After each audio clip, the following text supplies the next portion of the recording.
All right, guys, we're going to get started today on creating a pinch pot the other way. So last time we did roll coils, wrap coils. Today we're doing a slightly different method. Either one, you're going to end up with a hollow object that's going to allow you to fire it in the kiln without it breaking. But this one, we kind of work toward making like a solid ball shape, kind of like, not solid, a hollow ball, kind of like you're making an egg or a walnut. So from there, we'll build off and turn it into whatever kind of creative project you want. But it's going to start off with the basis of having this rounded form. So to start with, you want to separate your big block of clay into 3 small blocks of clay. 2 of them should be about the same size, and then your third is more just like a section of clay that you're going to use to make little like individual decorative add-ons. So there's no specific size for this part of the clay. And if you need more clay, you can run to the recycle bin and grab more.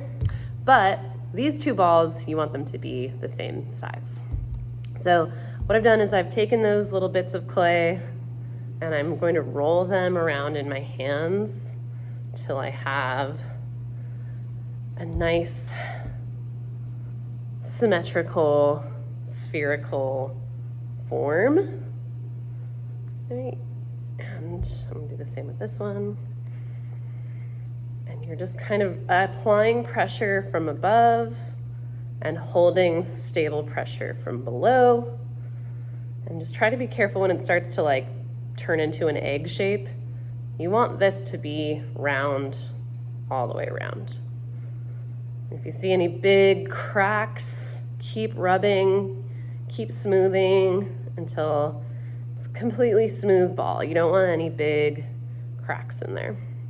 All right, so next thing I'm gonna do, any point on this round ball, since it's symmetrical, it doesn't matter. You're going to shove your thumb in like that. And you're going to start to pinch with your thumb, press with your fingers, and rotate around with your other hand. And I'm not pushing super deep. Every time I rotate, I'm pushing the wall a little further out and a little further down. So you start to get this little opening. And I want my wall, right, this interior wall and the exterior wall, to be pretty thick. Because again, it's better to have something be too thick than too thin, because thinness leads to breaking. But you really do want it to be even thickness all around. And you can assess that just by like kind of pinching and feeling the depth and the thickness of your wall. So I'm rotating it in my hand while I'm pushing down and out with my thumb. And my form is starting to become a little bit more like, it's a little too long. I want it to be a little bit more rounded so I can kind of push down on my wear board while I spin and pinch. So now I have this kind of bowl.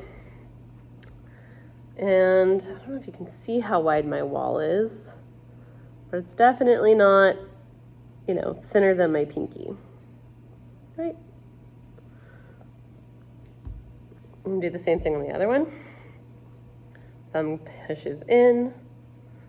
You're gonna do the same thing too. And I'm trying to make the thickness of these walls the same as these. Just trying to get even thickness all the way around. You can actually put in 2 thumbs too and kind of rotate like that. So I'm turning my ball and I'm applying pressure from the inside and using the outside fingers to just stabilize that clay. Also check how much further I'm pushing out the walls so I can kind of check for evenness.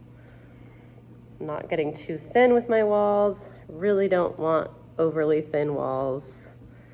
Don't want overly thick walls either. This is your test today, is see, can you get wall thickness that is as wide as your pinky and no wider? And trying not to get thinner than that either. Okay.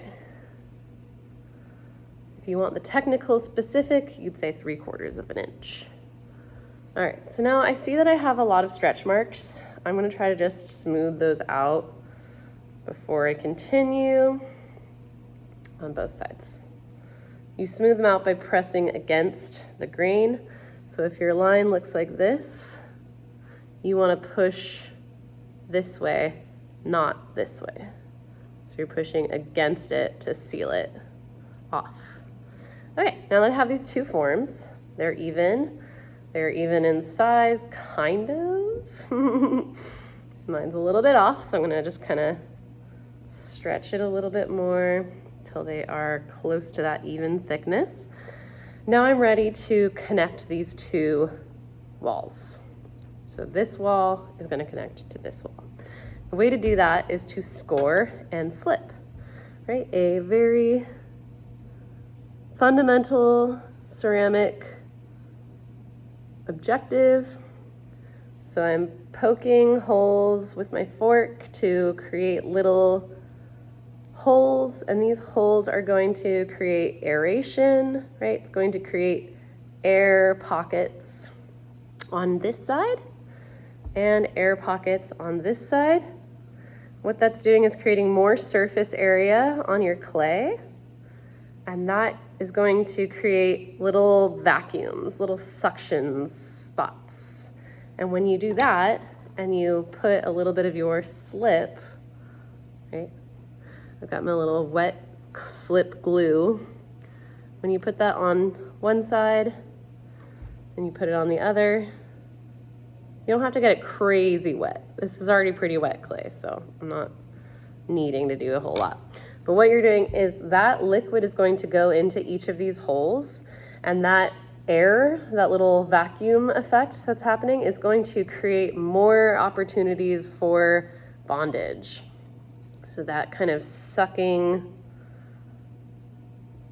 relationship is going to create a lot more surface area that says, hey, we need to bond. We need to come together. We need to suck up all this glue, and we need to attach. So that's one form of this way of connecting. The other way I'm going to make sure that it all bonds together really tightly is by coming in with my fork and gently, especially if you have thin walls, gently scraping that top layer and the bottom layer together, trying to mesh them. And then I'm gonna smooth all of that over. You can use your hands for that. You can use a tool for that. I wouldn't suggest using a wet sponge because, again, this is already very wet clay. So the more wet you make it, the more vulnerable it becomes. So I'm just going to smooth that area over with my fingers, being very careful not to apply so much pressure that it causes my clay to collapse. So just enough pressure to unite these two sides. And speed through this portion, please. Great. So we'll just say that I got the whole thing nice and smooth.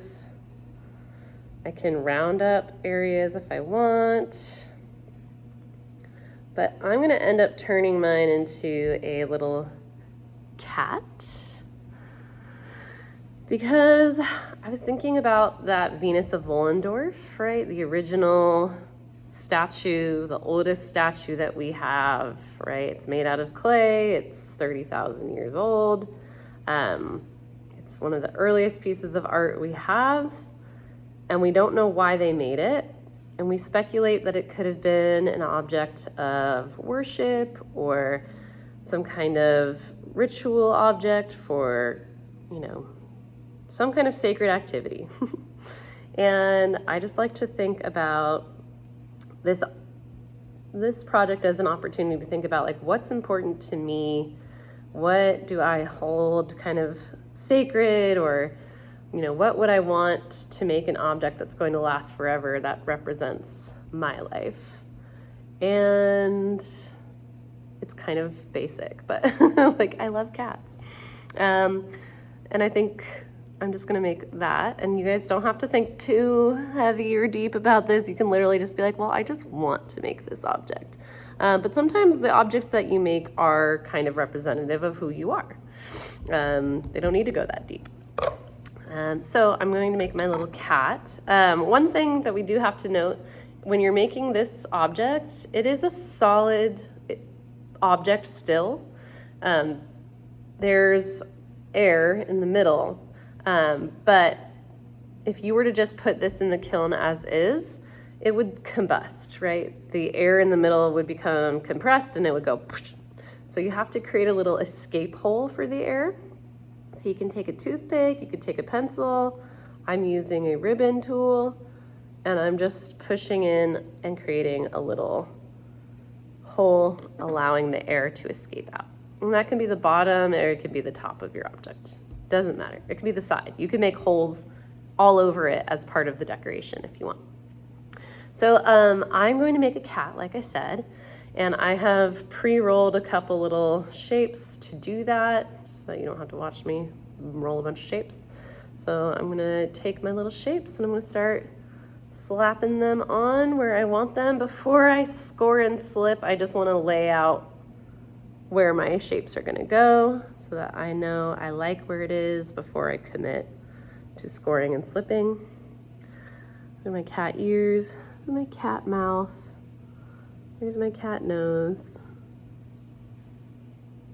I like giving people the option too. You can make like little creatures. If you can't think of something else, it's fun to just try to make like little fun guys. If you're making anything with a tail, this is really important. You can't just attach it and then let it like hang off to the side like this. Even if you attach it really well with score and slip, some kind of appendage like this is really likely to snap off. So what I would do is I would take that little tail and I would probably wrap it so that it has multiple points of attachment. If I wanted it, if I'm like, oh, I really want it to come off for whatever reason, I could kind of take that risk and let it have a little bit of a separation, but I want to have as many points of contact with the clay as possible. So you can kind of play with how you want that to wrap around if you decide to do something with some appendages. But yeah, just use at your own risk. You might end up with some breakage. And that's basically all there is to it. I think if there's anything else I'm forgetting. If you want to carve in, it's better to wait until the clay is like less soft and less plasticky. But I can kind of start doing that. It'll get a lot easier to kind of press in and carve away stuff after the clay hardens up a little bit. If you're doing it while it's soft, then what tends to happen is the clay is so soft that it starts to warp. Like you might apply too much pressure without noticing it and it can start to cave in your object. So it might be something to think about, like maybe you wait till the very end of class or till next week to start doing any kind of carved features on your objects. Okay, have fun.